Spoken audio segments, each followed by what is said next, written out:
My spouse cheated, and 7 months later I still feel like she is a piece of shit. Back 7 months ago my spouse slept with a good friend of ours. This was a man that was present at our baby shower, and whom we went to concerts with, and hiking trips. This is also a man with a fiancée that he's been a piece of shit towards for years now, but has always stated he would never leave his fiancée. Just when I think I've typed the worst part of all of this, I remember the part that truly upsets me and has changed my entire worldview on my spouse. We figured out she had HPV during routine doctor's appointments, and I always assumed since I am a man that I have it as well. We've both had a sexual past and we can't determine who gave it to who, but we can move forward together. That was 3 years ago. Fast forward 2.5 years, and she winds up needing surgery due to HPV complications. Only reason that matters is she was still positive. Her tag team partner in the affair knew about this, and they agreed to not wear protection.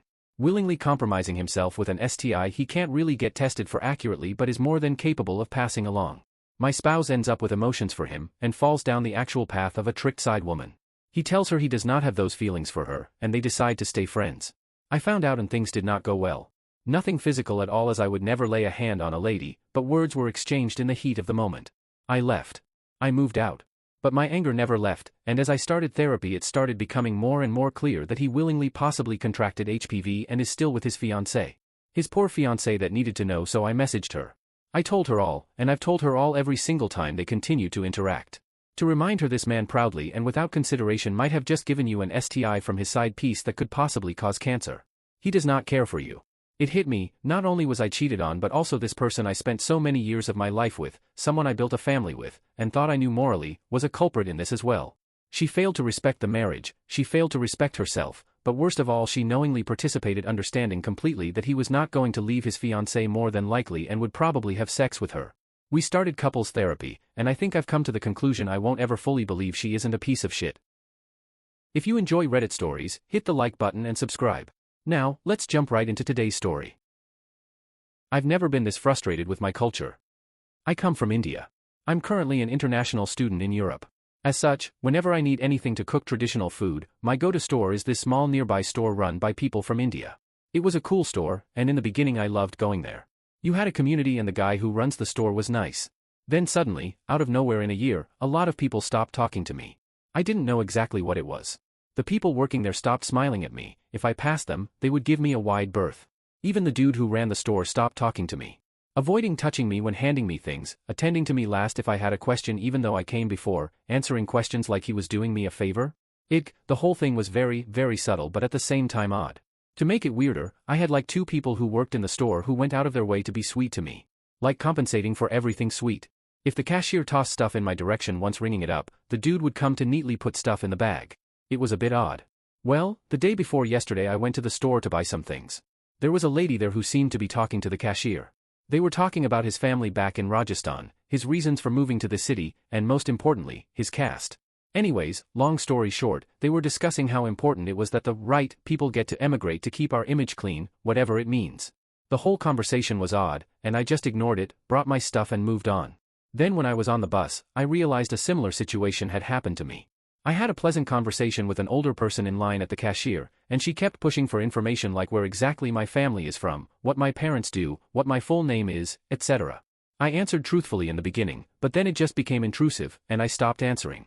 Anyways, looking back now, it was pretty obvious what she was looking for, my caste, and when I didn't give it to her, maybe everyone must have reached their own conclusions about me.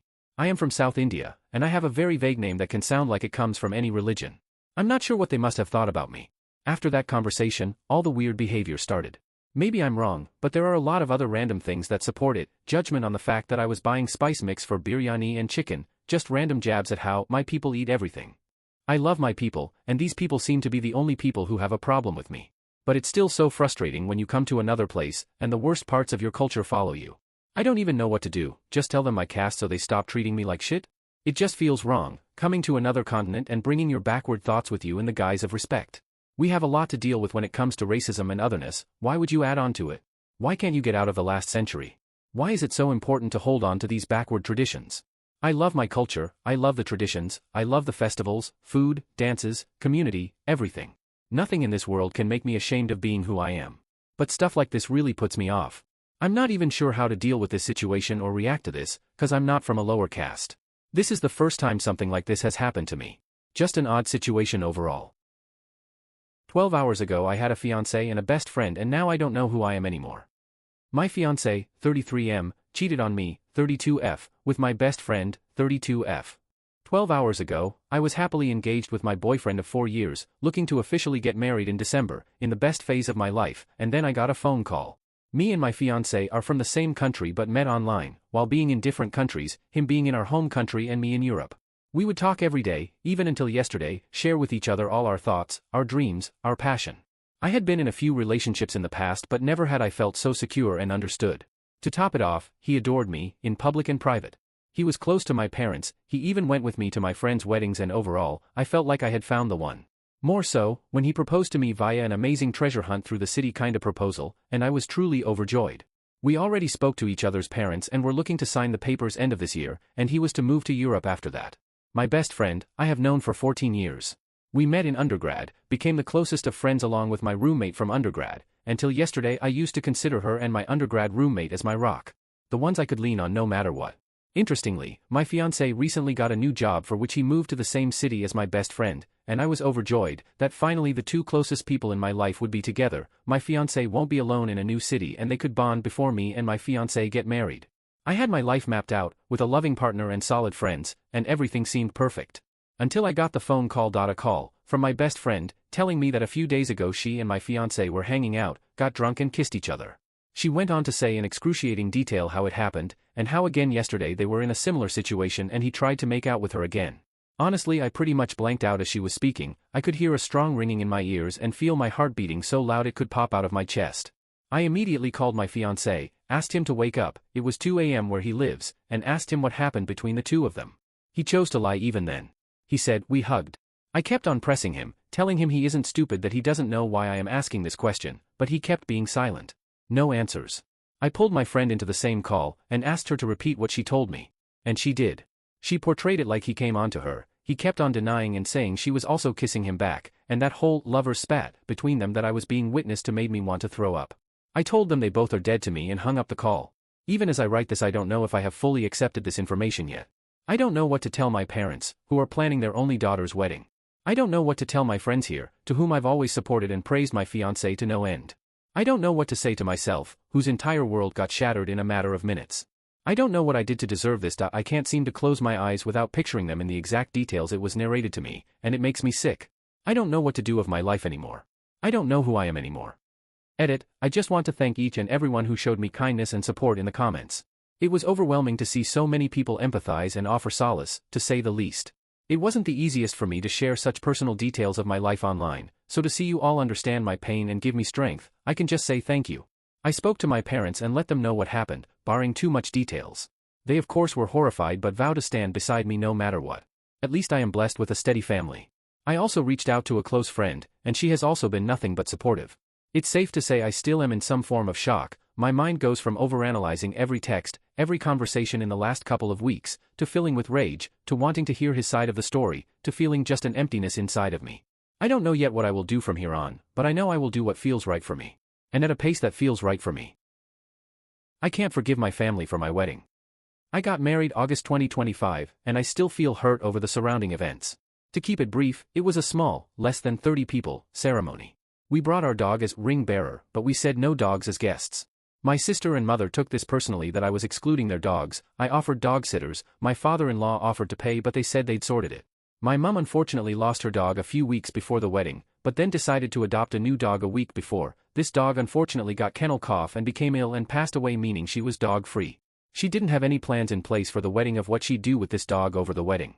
My sister stated she had it sorted, but a few months before the wedding got drunk and told my husband and I, well, if the dog sitter cancels he'll just have to come with me and you can't do anything about it. Lo and behold, 1 week before her dog sitter cancels.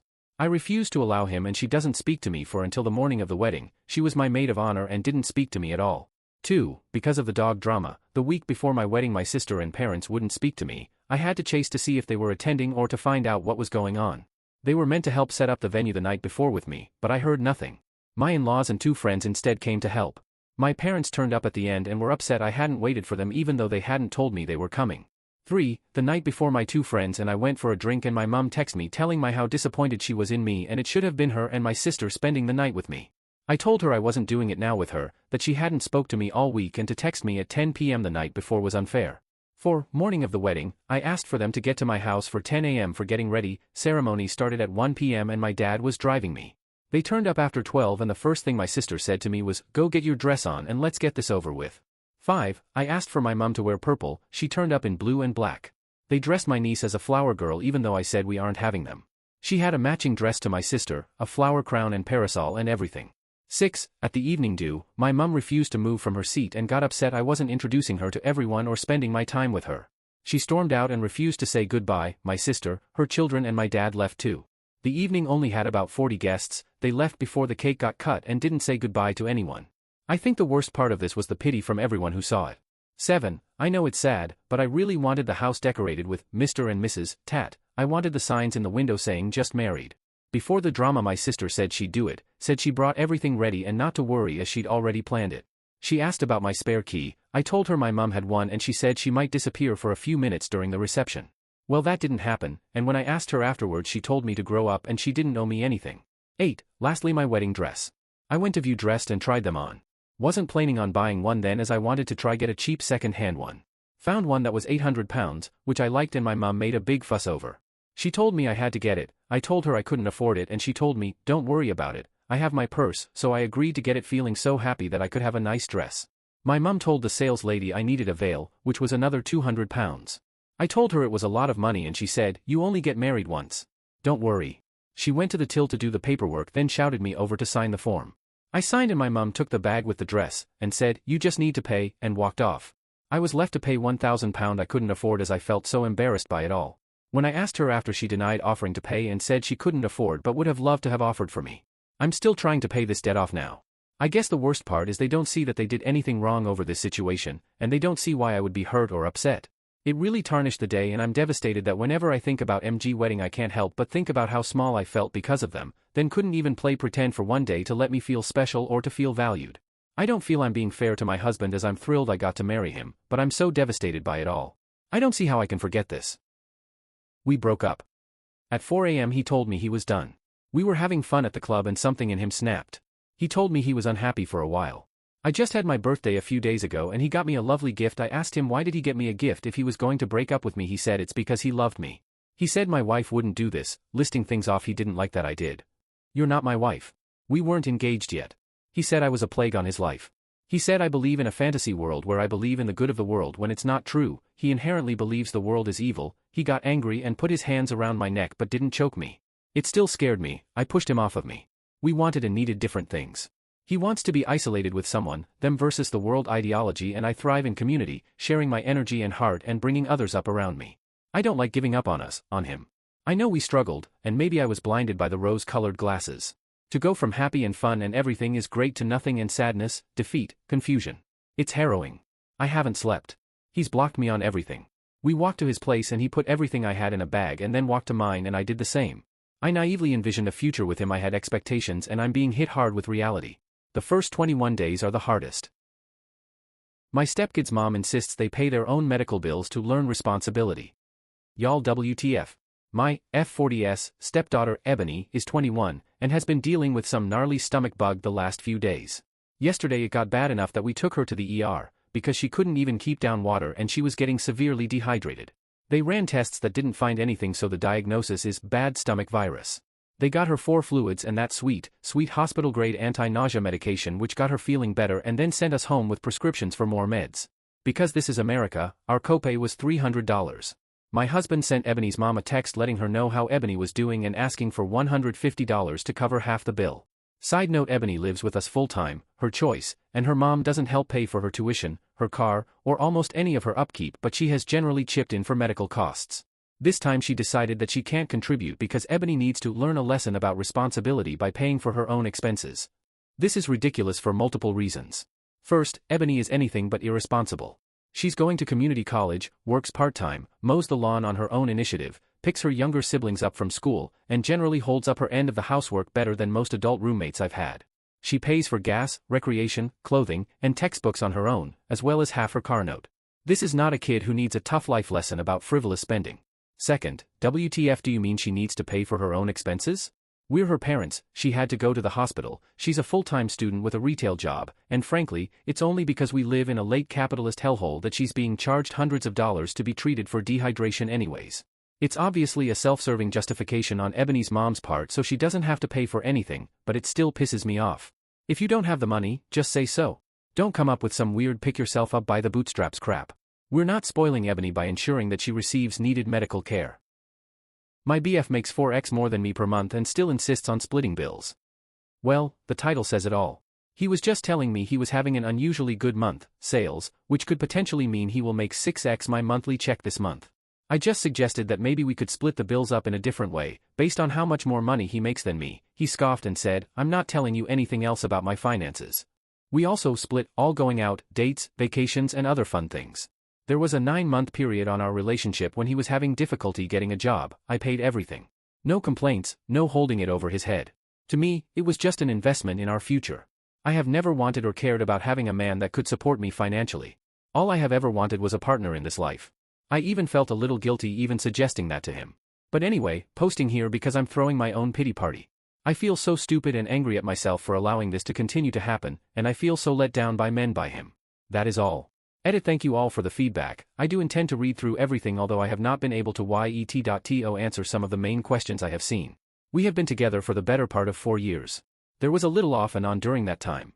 We have lived together in the past. At this time, I had no issue supporting him when he needed it. I would not even consider asking for that money back because that's insane. I would do it all again if I needed to. As I said, it was an investment into our future. I am okay with 50-50. I'm okay with me paying everything if that's what's needed at the time. I guess I never knew exactly how much more he made than me until recently.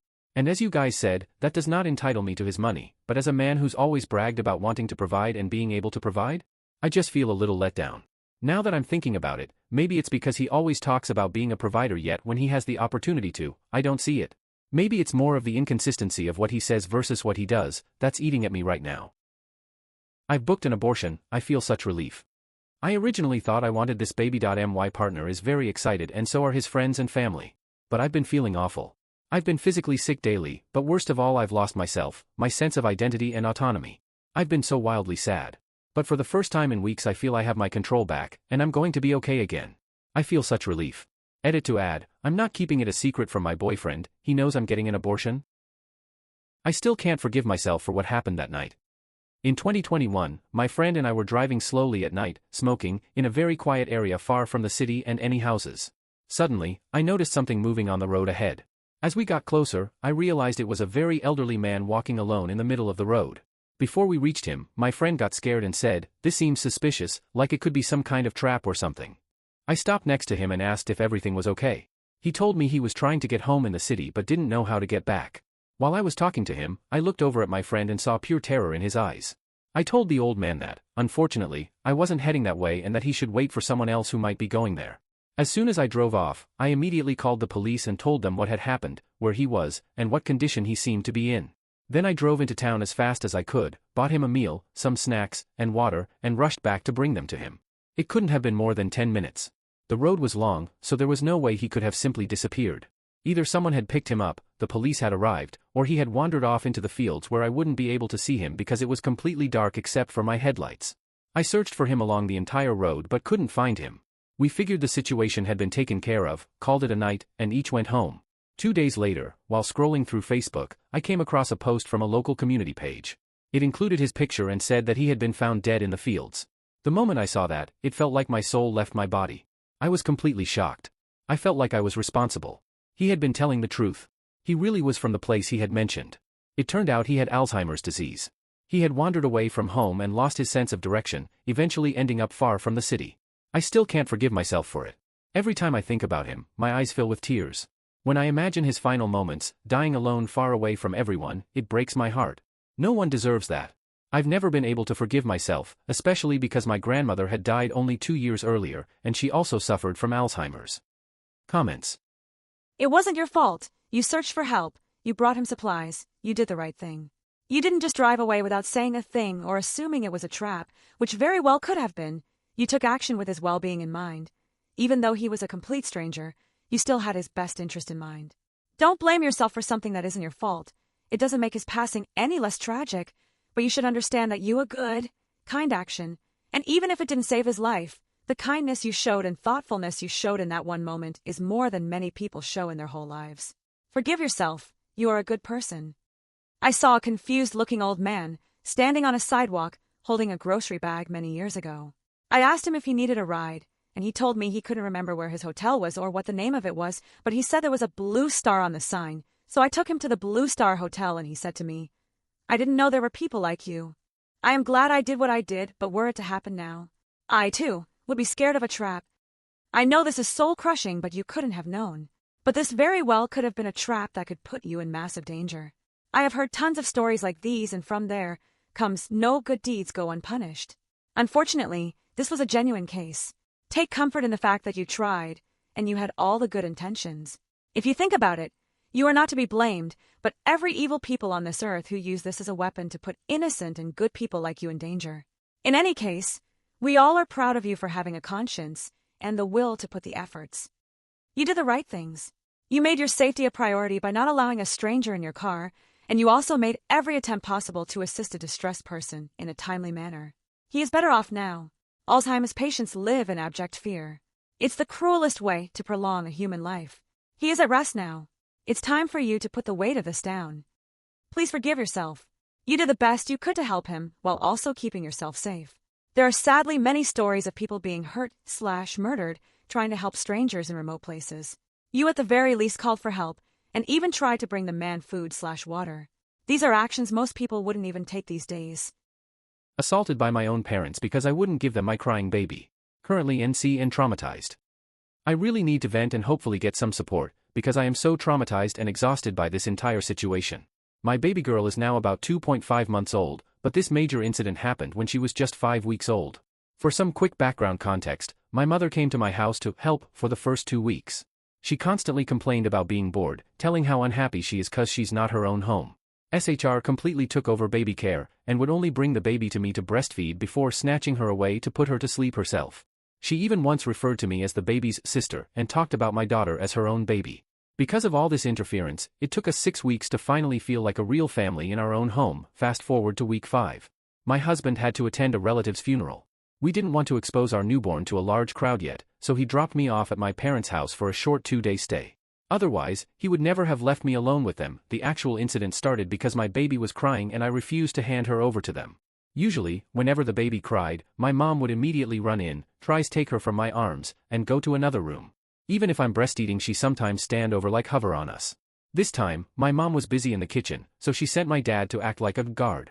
He literally tried to take my baby from me while I was actively breastfeeding. I clearly told them I wasn't going to give her to them and that I would soothe my own baby. They came in and out of the room 2 or 3 times, getting more and more aggressive. Finally, they cornered me on the couch, pinned my arms down, and forcefully ripped my baby out of my hands. I got feral OFC like every mother animal would do.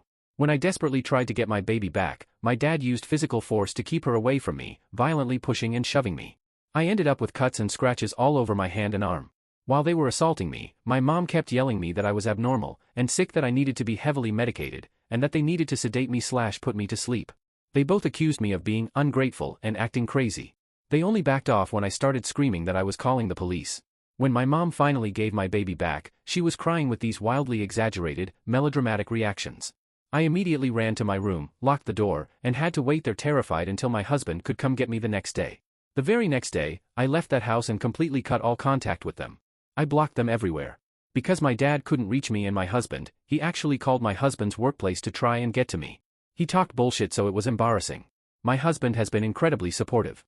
To comfort me, he has watched the baby monitor footage of the incident and constantly reminds me that I was the only person acting sane in that situation. He is actually absolutely furious. He talked to my parents and told them very clearly that a genuine apology is the bare minimum and that they need to think long and hard about what they did. He stands by me 100% and tells me I don't have to do anything I don't want to do. Right now my mom sends me random, completely unrelated cat videos or some "you should grateful for BS reels" on Instagram. She told my husband that she doesn't think she needs to apologize and there's nothing to talk to. She just wants the subject closed. My dad is manipulative, narcissistic my whole life, so what he's saying is absolutely irrelevant.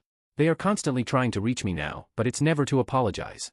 They just want to sweep what they did under the rug so they can see their granddaughter. I know they aren't actually sorry, they are just angry and unhappy that they lost their power and control over me. Has anyone dealt with this level of delusion and toxicity? How do you cope with the aftermath of going no contact, even when you know you did exactly what you had to do to protect yourself and your child? Sometimes I feel sad and alone, but I forgive so many things over the years I feel like I can't anymore. I never see my parents and it feels wrong and icky, even all the trauma they've caused us over the years. English is not my native language, so I apologize for any grammar mistakes. Edit.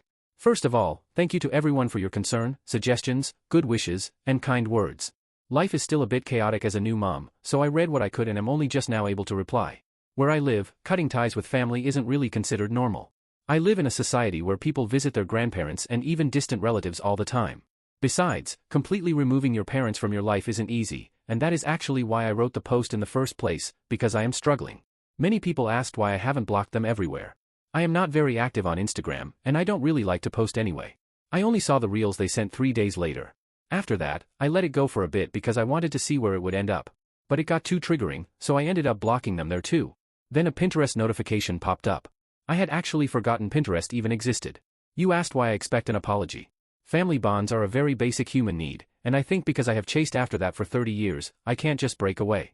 However, I am so lucky to have built my own safe family, and I guess I won't go chasing after connections that are already long gone. Plus, my mom and dad are highly manipulative people. They will cry, end up in the hospital, and involve distant relatives or completely random people until they get you back. Also, things had really calmed down over the years, and I truly thought they had changed. I hadn't even told my husband of 6 years about this side of my family until this incident. Anyway, since it was my husband's day off, we had the chance to sit down, look at the post, and talk it over. We spoke with a lawyer friend, and they referred us to someone else regarding this issue. If your country is even slightly corrupted, you know that the police work to get rid of paperwork rather than actually help you. Believe me, if I went to the police, I might have even drawn backlash from my social circle. The police just closed the issue by telling us to sort it out among ourselves. Count yourselves lucky if you think this is unbelievable. We decided it is too early to sue or take legal action, and ultimately the support of the rest of my family is important, so we don't want to make a wrong move. However, we did get this situation on the record yesterday. We will also take the necessary precautions, like installing a camera at the door. We live a few cities away and we are safe in our community and our little girl is happy and healthy. Thankfully, there are no grandparents' rights in my country. I spoke with a lady from social services, and she told me that in case of a complaint or anything, they generally try to keep the baby with the family, and reassured me there is almost zero chance I will face any problems in my situation. I read some messages from people who are going through or have gone through similar things. I am sending you all so much love and hugs. I hope you have the means to leave that toxic environment like I did, or that you find a way out as soon as possible. I hope we can all find peace someday. There's a rumor at my work that I, 33 cis-M, am a trans man, but I think my coworkers have me confused with someone else. So this is an odd one. A few days ago a coworker of mine brought to my attention that there was a rumor going around that I was secretly a transgender man. I didn't really confirm or deny anything, sort of just laughed it off. I'm not really bothered by it or anything, I'm absolutely a cis guy, but I also have a working theory that my coworker with a similar name to mine has been flying under the radar as a trans man, and somewhere along the gossip train someone has gotten me and him mixed up, and I'm concerned that if I correct anyone I'll inadvertently out him. I don't know this coworker very well as we've barely spoken, and I'm hesitant to bring it up to him and ask because I don't want to create an awkward situation with a coworker I barely know. At this point I'm opting to just let it be since I'm not entirely bothered if people think I'm trans or not, and I figure since he clearly doesn't want anyone to know, I guess I could serve as a decoy to take the heat off of him as an added bonus. But mostly I just have no idea how to address this, so I'm just not going to. Thanks for watching my video. Please like it and subscribe, and stay tuned for more stories.